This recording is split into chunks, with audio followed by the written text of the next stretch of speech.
کوشش کریں تو کتابیں بھری پڑی ہیں جن میں ہزاروں نہیں بلکہ لاکھوں اقوال رسول صلی اللہ علیہ وآلہ وسلم ہماری رہنمائی فرماتے دکھائی دیتے ہیں۔ ہمیں بخوبی اندازہ ہو جائے گا کہ مستقبل میں انسانیت کو کن کن خطرات کا سامنا کرنا پڑ سکتا ہے۔ ان فتنوں کے بارے میں ہمیں واضح اشارے بھی ملتے ہیں۔ ناظرین، ویڈیو شروع کرنے سے قبل آپ سے درخواست ہے کہ اگر ابھی تک آپ نے ہمارا چینل سبسکرائب نہیں کیا تو فوراً کر لیں اور بیل آئیکن کا بٹن بھی دبا دیں تاکہ تازہ ترین اور معلوماتی ویڈیوز آپ تک پہنچتی رہیں۔ ناظرین، جن فتنوں کا ذکر احادیث نبوی میں کیا گیا ہے انہی میں سے ایک دجال بھی شامل ہے۔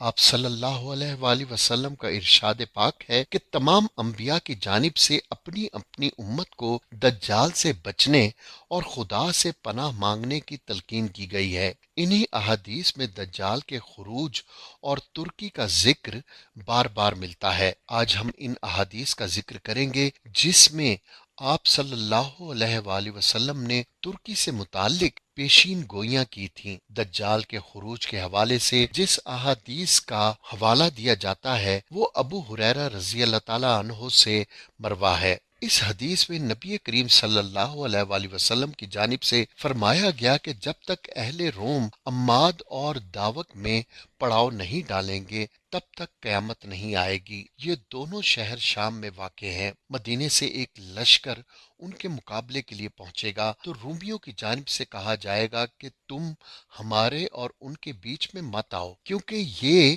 اپنے دین سے پھر چکے ہیں، جس کے جواب میں مسلمانوں کی جانب سے کہا جائے گا کہ ہم اپنے مسلمان بھائیوں کو تمہارے سامنے بے یار و مددگار نہیں چھوڑیں گے۔ پھر دونوں گروپوں میں جنگ ہوگی، دونوں گروہوں کا ایک تہائی حصہ نہیں بچے گا جبکہ ایک تہائی حصہ رومیوں کے مقابلے میں فتح حاصل کر لے گا، اور پھر اس کے بعد مسلمان کبھی بھی انتشار کا شکار نہیں ہوں گے۔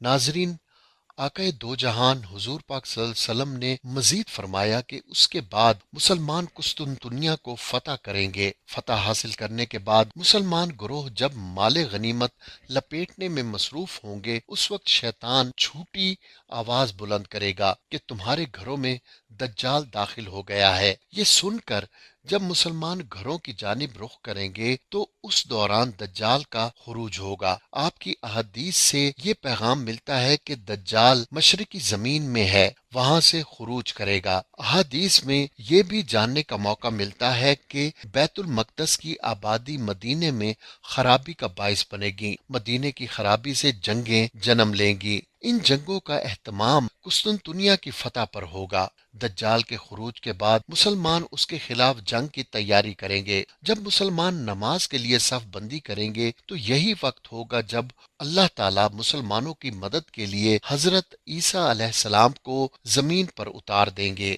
دجال جیسے ہی حضرت عیسیٰ کو دیکھے گا تو پانی میں نمک کی طرح گھلنے لگے گا اور خوف میں مبتلا ہو جائے گا۔ یہ خوف اتنا سخت ہوگا کہ اگر حضرت عیسیٰ اسے تلوار سے قتل نہ بھی کریں تو وہ خوف سے ہی مر جائے گا۔ حضرت عیسیٰ علیہ السلام دجال کو قتل کریں گے اور اپنے خون سے رنگی ہوئی تلوار سارے مسلمانوں کو دکھائیں گے۔ ناظرین، آپ صلی اللہ علیہ وآلہ وسلم کی بیشتر احادیث مبارکہ میں ترکوں کا ذکر ملتا ہے۔ آپ کا ارشاد مبارکہ ہے کہ اس وقت تک قیامت نہیں آئے گی جب تک تم ایسی قوم سے نہ لڑو گے جن کے جوتے بال کے ہوں گے، اور جب تک تم لوگ قوم ترک سے نہ لڑو گے۔ ان احادیث کو اگر دیکھیں تو آپ کا فرمان ہے کہ وہ لوگ چھوٹی چھوٹی آنکھوں والے، سرخ چہروں والے، چپٹی ناکوں والے ہوں گے۔ ان کے چہرے گویا ہتھوڑوں سے پیٹے ہوئے ڈھالوں کی مانند چوڑے چپٹے ہوں گے۔ ایک اور حدیث میں ملتا ہے کہ مدینہ کو عمدہ حالت میں چھوڑ دیا جائے گا، حتیٰ کہ نوبت یہ ہوگی کہ ایک کتا یا بھیڑیا مسجد میں داخل ہوگا۔ اس وقت صحابہ نے دریافت کیا کہ اللہ کے رسول صلی اللہ علیہ وآلہ وسلم اس وقت مدینے کے پھل کس کام آئیں گے؟ تو آپ صلی اللہ علیہ وسلم نے فرمایا کہ ان پھلوں کو پرندے اور درندے کھائیں گے۔ آپ نے فرمایا کہ آپ لوگوں نے اس شہر کے بارے میں سنا ہے جس کے ایک طرف خشکی اور ایک طرف پانی ہے۔ اس وقت تک بھی قیامت نہیں آئے گی جب تک بنو اسحاق کے 70,000 لوگ اس شہر کو فتح نہ کر لیں۔ وہ لوگ اس شہر میں